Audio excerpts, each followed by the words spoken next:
Hello everyone, Assalamu alaikum. How are you all? I hope you are well. Welcome back to my channel in this new video.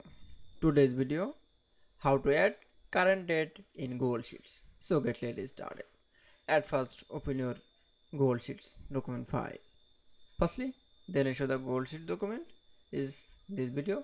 Now I can see is add current date from the Google Sheet. Now click for the current date is the first serial number option. Now for click. Now keyboard press from the control semicolon. That is. Then issue the apply from the current date. Then again now for click.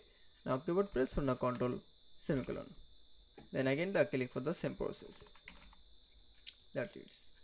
I hope to enjoy the video. Please like, comment, share and subscribe my channel. Thanks for watching.